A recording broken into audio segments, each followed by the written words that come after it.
Bonjour et bienvenue dans Destination Bonheur. Aujourd'hui, je vous propose une vidéo sur l'autonomie énergétique avec l'installation en pratique d'un système solaire photovoltaïque. Il s'agit d'un système qui peut à la fois être totalement autonome et à la fois profiter du réseau public pour compléter s'il est disponible. Donc les panneaux solaires fournissent 3 kW crête, ce qui correspond à une installation assez standard pour une maison et qui est en général pris en charge par les assurances maison. Il y a 10 kW de batterie, 10 kWh de batterie, ce qui est une capacité plutôt confortable, et le système permet de fournir jusqu'à 5 kW à la maison. Nous en avons installé un chez nous il y a 7 ans environ, et nous en sommes satisfaits, et nous venons d'installer le même système chez l'un de nos proches. C'est l'occasion pour nous de vous présenter ça en pratique et en détail. Donc ça prendra plusieurs vidéos. Et dans cette première vidéo, je vais vous présenter d'abord les compétences nécessaires pour l'installation d'un système photovoltaïque, le fonctionnement d'un système photovoltaïque, donc le matériel que nous installons et pourquoi nous l'avons choisi, où nous l'avons commandé, la liste complète des éléments du système, ainsi que des conseils de sécurité pour votre installation, parce que c'est important aussi. Alors, je commence par vous prévenir que je ne suis ni électricien ni installateur de système solaire. Je suis uniquement un bricoleur et j'ai l'expérience de 2 installations, donc celle chez nous qui donne satisfaction depuis plus de 7 ans maintenant, ainsi que cette nouvelle installation qui est opérationnelle depuis quelques jours et qui fonctionne bien. J'ai l'habitude de me renseigner beaucoup avant de faire et je peux vous dire que nos installations sont même mieux équipées en éléments de sécurité que ce qui est en général fourni dans les kits solaires. Mais comme je ne suis pas un professionnel, si vous avez des doutes sur un sujet, je vous engage à vous renseigner auprès d'un professionnel. Ceci étant dit, qui peut installer un système solaire photovoltaïque chez lui et quelles sont les compétences nécessaires? Donc pour moi, toute personne capable de faire des travaux de bricolage maison et qui se sent à l'aise pour faire des modifications dans son tableau électrique, et bien sûr consciente des dangers de l'électricité et des protections alimentaires, en est capable. J'ajouterai qu'il faut aussi savoir lire une notice pour pouvoir paramétrer correctement l'onduleur. Il n'y a à mon avis pas de besoin de plus de compétences, c'est donc assez accessible. Ça prend juste un peu de temps. Pour cette installation, je pense qu'en cumulé, ça nous a pris environ une semaine, mais sachant qu'une grosse partie du temps a été utilisée pour la préparation, pour les allers-retours au magasin de bricolage, quand il manquait quelque chose, et sachant que nous avons passé du temps à améliorer les fixations des panneaux et à surprotéger les câbles pour que l'installation soit robuste. Je pense que des professionnels qui ont l'habitude font ça en 2 jours environ avec 2 personnes. Alors, comment fonctionne un système solaire photovoltaïque? Il y a bien sûr les panneaux solaires qui fournissent l'électricité. Les panneaux sont mis en série pour que la tension de l'ensemble remplisse au maximum la plage de réglage de l'onduleur, qui est l'appareil qui gère tout le système. Dans notre cas, de notre installation, une série comprend 3 panneaux solaires. Pour une installation capable de fournir plus de puissance, il est courant de mettre en parallèle plusieurs séries de panneaux, auquel cas il faut un coffret de mise en parallèle, des séries de panneaux. Dans le cas de notre installation, nous avons 3 séries de 3 panneaux. Le coffret de mise en parallèle comprend des éléments de sécurité comme un sectionneur qui permet de couper le courant en provenance des panneaux, des fusibles ainsi qu'un parafoudre. Je précise que le sectionneur est un interrupteur qui garantit la coupure totale de l'électricité dans tous les câbles. L'onduleur est également relié aux batteries qui permettent d'accumuler l'énergie pour la restituer quand les panneaux ne reçoivent plus de soleil. Les batteries servent également d'éléments tampons pour gérer les variations rapides de consommation d'électricité. Il est à noter que les câbles pour les batteries sont spécifiques pour pouvoir faire passer de la puissance à une tension assez basse, 48 volts dans notre cas. Les câbles standards entre la batterie et l'onduleur sont limités à 2 mètres, ce qui impose que ces 2 éléments doivent être à proximité immédiate. Il est important d'être conscient de cette contrainte. Une entrée avec le réseau public d'électricité permet à l'onduleur de pouvoir répondre à la demande d'énergie lorsqu'il n'y a pas de soleil et que les batteries sont vides, mais le système que nous avons installé peut fonctionner même lorsque le réseau public n'est pas disponible. L'onduleur peut donc utiliser à la fois les panneaux solaires, les batteries et le réseau public.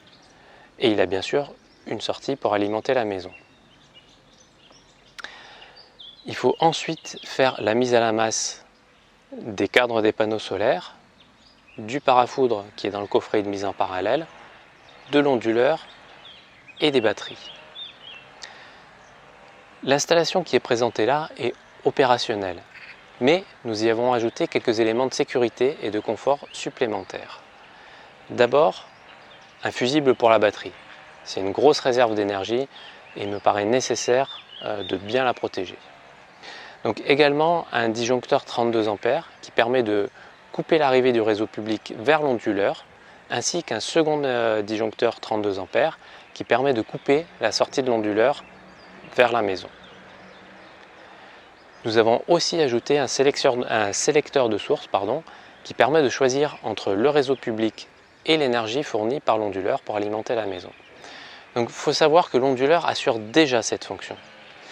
Mais le sélecteur de source permet de le faire aussi en manuel, ce qui permet d'alimenter la maison avec le réseau public pendant qu'on intervient sur l'onduleur par exemple, ou en cas d'orage si on veut couper le système solaire tout en gardant la maison connectée au réseau public. C'est toujours pratique. Avec tout ça, le système est vraiment complet et il n'y a plus rien à ajouter. Je vais maintenant vous présenter le matériel que nous avons choisi d'installer et pourquoi nous l'avons choisi. Pour les panneaux solaires, nous avons choisi une installation qui peut fournir 3 kW crête. C'est-à-dire que les panneaux fournissent au maximum 3 kW à midi, en été et par temps ensoleillé. C'est une installation assez standard, acceptée par la plupart des assurances maison et qu'on peut installer facilement sur la plupart des toits. Pour notre installation, ces 3 kW sont fournis par 9 panneaux solaires qui font chacun 1,6 m² environ. Donc pour choisir le nombre de panneaux solaires, il y a deux contraintes. Il faut que la tension totale que peut fournir chaque série de panneaux couvre au mieux la plage de tension gérable par l'onduleur.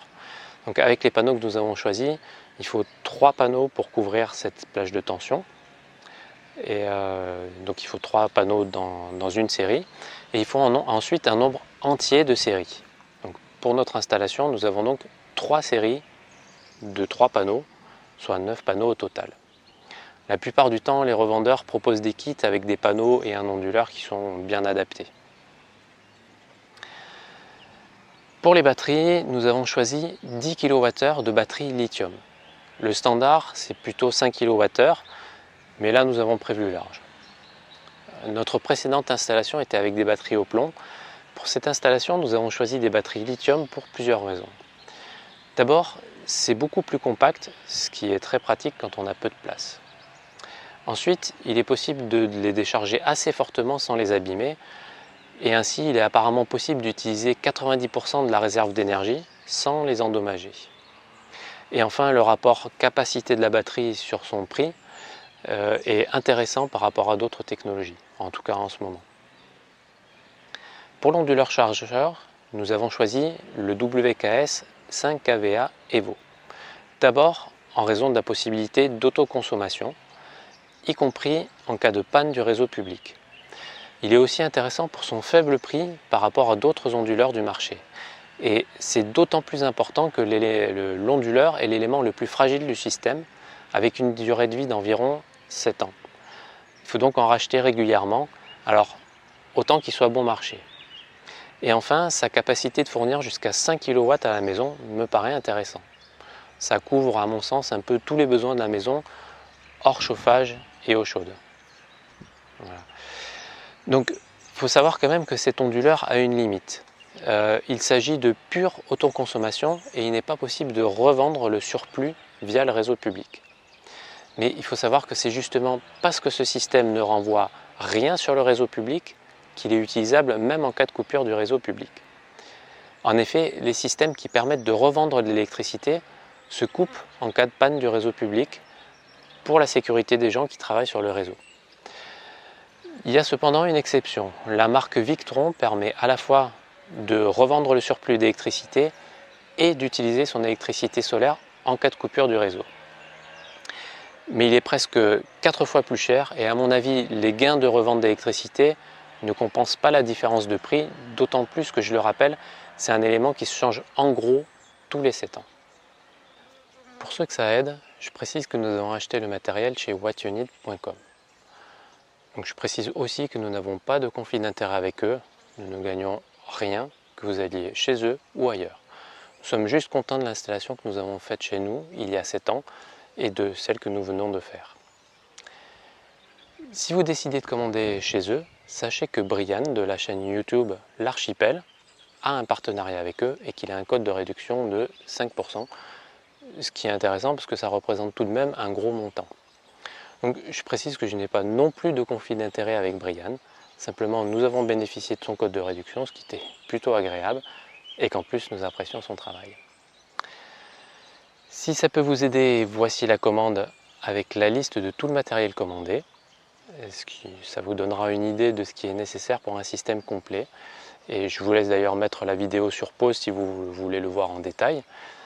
Sachez juste que ça ne comprend pas les disjoncteurs, les fusibles, le matériel de bricolage. J'ajouterai sur Odyssée une liste du matériel de bricolage et du matériel électrique utile pour installer votre système solaire. Je termine par des conseils de sécurité. Notez bien que ces conseils sont adaptés à notre installation. Si vous choisissez une configuration différente, il vous faudra bien sûr les adapter. Il y a donc deux risques principaux. Le premier risque est que les panneaux solaires sont sous tension dès qu'ils sont éclairés. Donc gardez toujours ça présent à l'esprit. Il est donc particulièrement important de connecter d'abord les câbles au boîtier de mise en parallèle avant de les connecter aux panneaux. Car pour connecter les câbles au boîtier de mise en parallèle, vous allez manipuler les câbles avec les extrémités dénudées. C'est donc très important de faire les branchements dans l'ordre. Le second risque est que les batteries ont une tension dangereuse, 48 volts dans notre cas, et constituent une énorme réserve d'énergie. Il faut donc les manipuler avec précaution et éviter à tout prix un court-circuit, sinon c'est l'incendie assuré et ou l'explosion selon le type de batterie, ou encore une électrocution si vous touchez les électrodes. Bien sûr, là encore, il faut connecter les câbles d'abord à l'onduleur et seulement ensuite à la batterie. Et surtout, rendez les batteries inaccessibles aux enfants. Voici ensuite les conseils pour la sécurité du système. Donc, entre les panneaux et l'onduleur, il faut un sectionneur, c'est-à-dire un interrupteur qui garantit une coupure totale de l'électricité sur tous les câbles à la fois, le plus et le moins. Il faut également des fusibles pour chaque câble, plus et moins, de chaque série de panneaux. Donc pour notre installation, ça fait donc 6 fusibles, car il y a 3 séries de panneaux fois 2 câbles par série. Bien sûr, les câbles doivent être adaptés pour supporter la tension maximale de la série, 110 volts pour notre cas, ainsi que la puissance maximale que peut fournir chaque série, c'est-à-dire 1 kW dans notre cas. Pour nous, ça correspond à des fusibles qui supportent 10 A, car 110 watts x 10 A égale 1,1 kW, ce qui est parfait car c'est très légèrement supérieur à la puissance maxi que peut fournir une série de 3 panneaux. Je précise juste que le boîtier de mise en parallèle que nous avons acheté comprenait déjà tout ça, et comprenait également un parafoudre. Pour l'onduleur, il faut regarder dans la notice s'il y a des contraintes particulières. Pour notre installation, il faut juste respecter un espace de 20 cm qui soit dégagé tout autour de l'appareil pour une bonne ventilation. Entre les batteries et l'onduleur, sachez qu'en raison de la tension relativement basse de la batterie, il y a des courants qui sont très importants, jusqu'à 105 A dans notre cas, car c'est le courant nécessaire pour les 5 kW que l'onduleur peut fournir au maximum avec la tension de 48 volts de la batterie. Il y a donc un câble spécifique de gros diamètre et qui est court, seulement 2 mètres.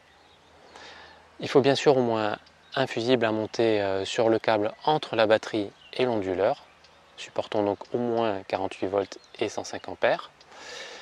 D'ailleurs, le calibre supérieur le plus proche que j'ai trouvé est un calibre de 125 A, ce qui va très bien. Notez que pour un tel courant, il ne s'agit pas d'un format standard. C'est un fusible de format 22 x 58 et il faut donc un porte-fusible adapté qui prend 2 emplacements d'un tableau électrique standard. Étant donné le danger important avec la batterie, je vous suggère de mettre ce fusible et ce porte-fusible dans un petit tableau électrique dédié et séparé du reste. Renseignez-vous aussi sur la technologie de la batterie que vous choisissez. Il y a parfois d'autres contraintes de sécurité. Par exemple, pour les batteries au plomb, il faut un espace dégagé et ventilé autour des batteries, mais ce n'est pas le cas des batteries lithium. En cas de fuite, sachez que les électrolytes des batteries sont dangereuses. Ensuite, entre le réseau public et l'onduleur, utilisez un câble de 6 mm qui permet de faire passer plus que les 5 kW maxi que peut délivrer le système solaire et qui peut donc prélever dans le réseau public au besoin, ainsi qu'un disjoncteur 32 A qui permet de couper l'arrivée du réseau public en cas d'intervention sur l'onduleur. Entre l'onduleur et la maison, même recommandation, un câble de 6 mm ainsi qu'un disjoncteur 32 A qui permet de déconnecter la maison du système solaire. Pour les mises à la terre, utilisez là encore du 6 mm. Pensez à mettre à la terre les panneaux solaires, le parafoudre, le boîtier de l'onduleur et l'armoire à batterie. Et dans le cas particulier où vous auriez un piquet de terre dédié pour votre installation solaire, il faut que cette terre soit reliée à celle de la maison pour assurer l'équipotentiel entre les deux, ce qui évite des courants de fuite et de la corrosion. Voilà, avec ça, je pense que vous savez l'essentiel pour tout ce qui concerne le matériel. Dans la ou les prochaines vidéos, je ne sais pas encore, je vous montrerai comment on monte l'installation en pratique. J'espère que ce sera aidant pour que vous puissiez mettre une installation solaire chez vous. Je vous souhaite plein de bonheur et je vous dis à très bientôt.